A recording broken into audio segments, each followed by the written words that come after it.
What's up, guys? This is Josh here again today with another video. Um, Back today, and from here on out, the videos will be positive. Um,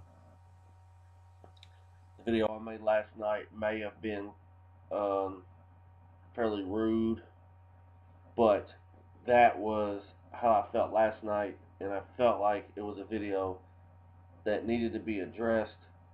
Um, so I went ahead and made it. But from here on out, I'm gonna try to stay away from the negativity and make good wrestling videos, etc.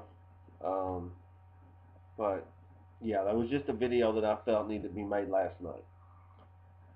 Now this video today that we're making, um, that I'm making, excuse me,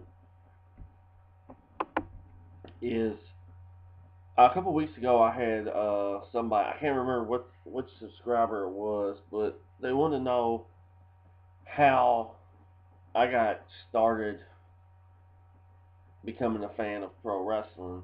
Uh, and I had forgot all about it, so that's the video I wanted to make today. Um, First memories of pro wrestling to me um, wasn't the WWF and it wasn't the NWA or WCW. The first moments of wrestling to me, I watched it with my grandfathers. They would watch the old Channel 3 wrestling, which was based out of Memphis. Uh, it was the CWA, and then it turned into the USWA. Um, I was watching Memphis wrestling. We would watch it on TV on Saturday afternoons, and on Tuesday nights they would come to Louisville, where I'm from, and wrestle in the Louisville Gardens.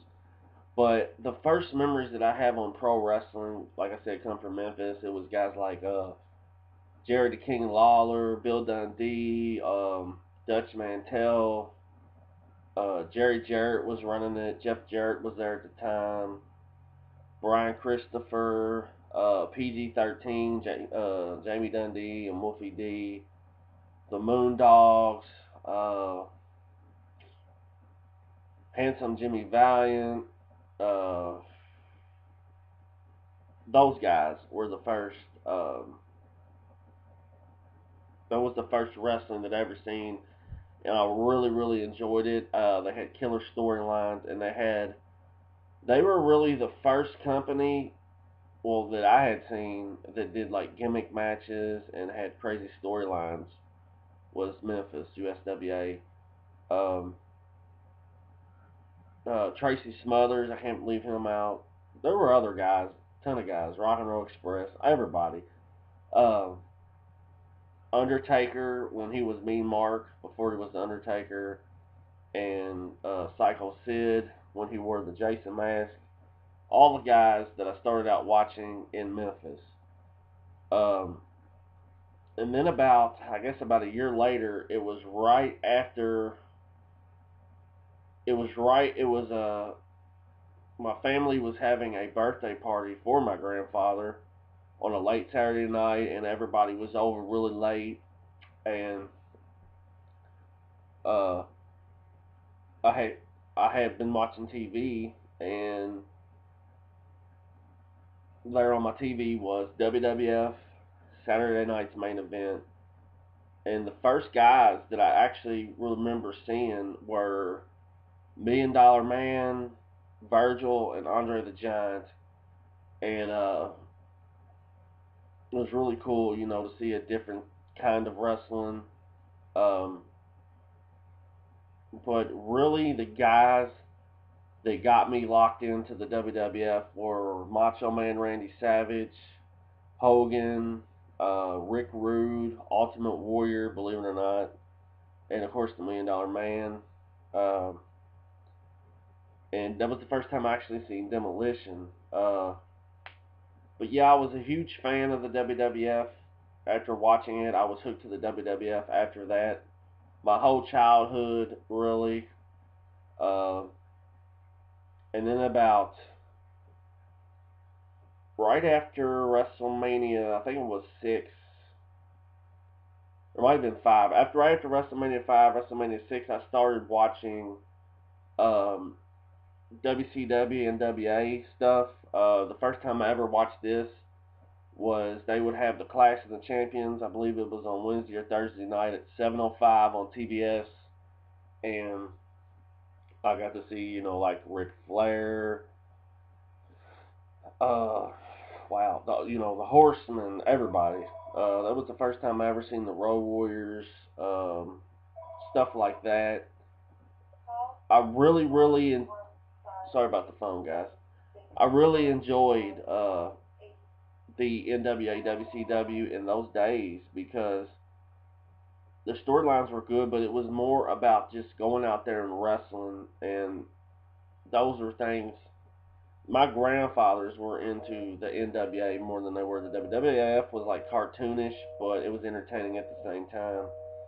And and then I watched all three of them, and then I would catch USW, no, not USWA, AWA would come on ESPN, and there was another wrestling company that would come on ESPN.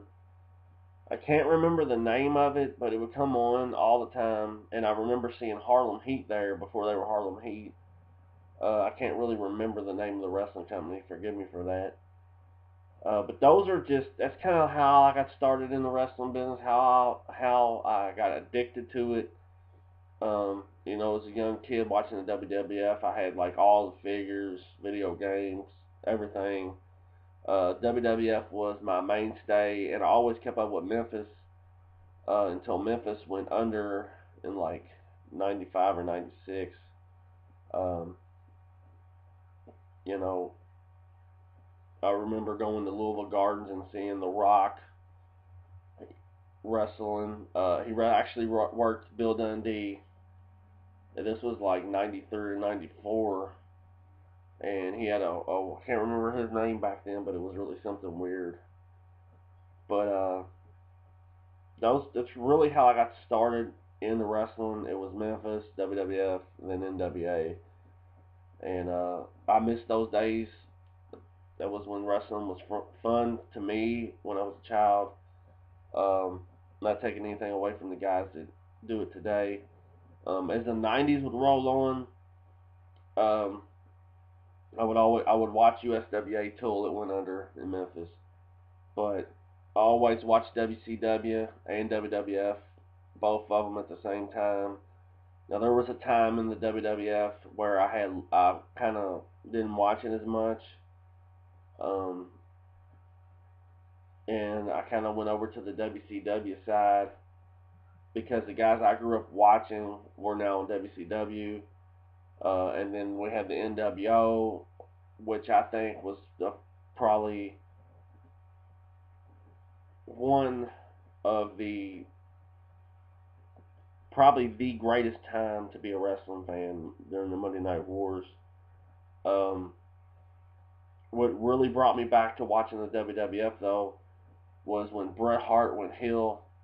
I thought that was awesome. I thought it was killer. And WrestleMania 13 was actually when I started watching WWF again.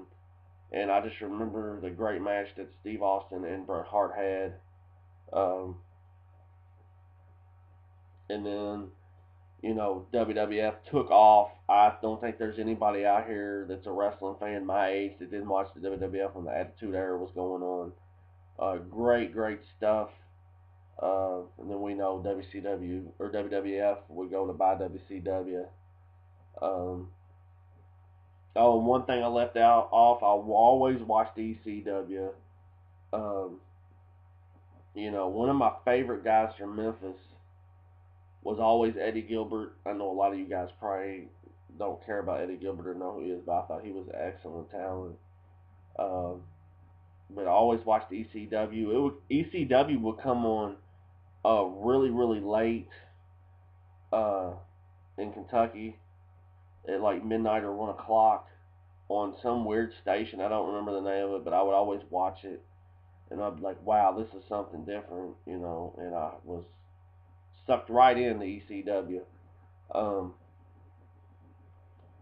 but But with all that wrestling going on, it was around 97 or 98.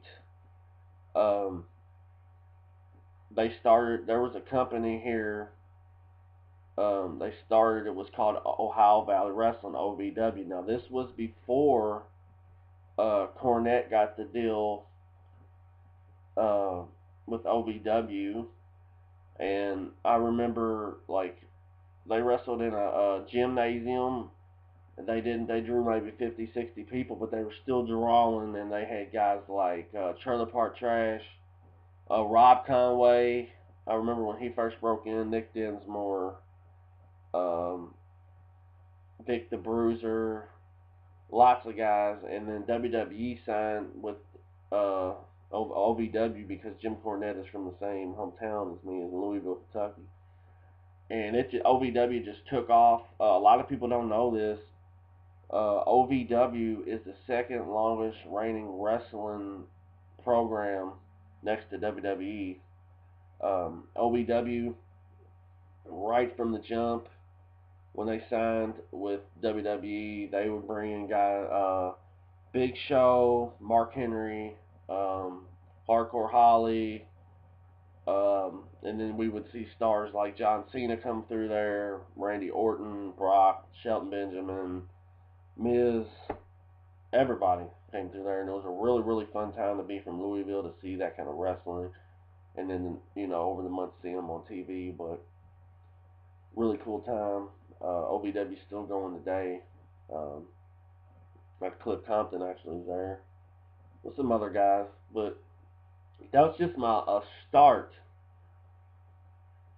on how I became a wrestling fan. What really sucked me into watching wrestling. Um, I miss the old heat. The old heat. When I say old heat, I mean like when you would turn on wrestling and your favorite wrestler would get jumped by the heels, and you would be sitting there like, wow, I'm mad.